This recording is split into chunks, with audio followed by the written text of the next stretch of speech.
एक बार की बात है, एक बुजुर्ग दादी अम्मा अपनी बेटी के घर जा रही थीं। रास्ते में उसे एक घना जंगल पड़ा। रास्ता बहुत सुनसान था।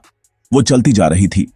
तभी जंगल में झाड़ियों के पीछे से एक भेड़िया उसे देख रहा था।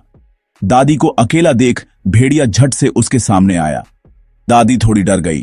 तभी भेड़िया उसे बोलता है, ऐ बुढ़िया, मुझे बहुत भूख लगी है, अब मैं तुम्हें खा जाऊंगा। फिर दादी मुस्कुराकर उसे बोलती है, अरे मुझ में खाने लायक है ही क्या, सिर्फ हड्डियां बची है। मैं अभी अपनी बेटी के घर जा रही हूं, वहां 3-4 दिन रहूंगी, घी रोटी खाऊंगी, फिर मोटी हो जाऊंगी, तब तुम मुझे खाना।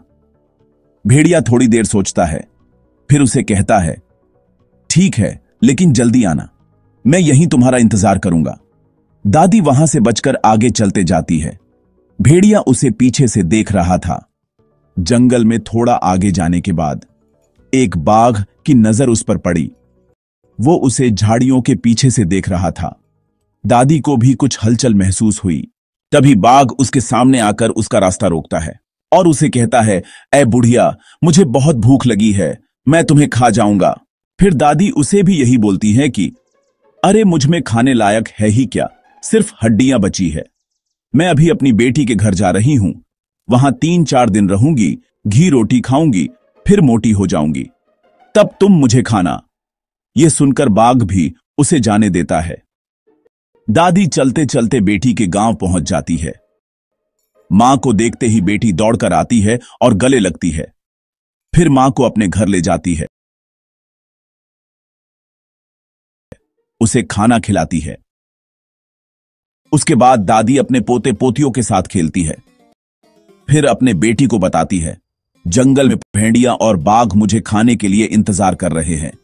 बेटी सोच में पड़ जाती है। बेटी के खेत में बहुत बड़े बड़े कद्दू थे।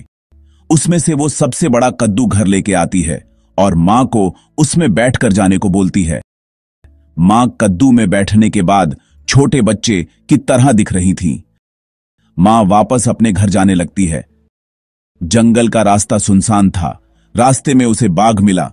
बाघ बोला, अरे कद्दू, क्या तुमने किसी बुढ़िया को देखा है? तब कद्दू उसे बोलता है, कौन बुढ़िया? मैं किसी बुढ़िया बुढ़िया को नहीं जानता। फिर वो चल मेरे कद्दू टूनुक टूनुक कहते हुए आगे बढ़ता है। थोड़ा आगे जाकर रास्ते में उसे भेड़िया मिलता है।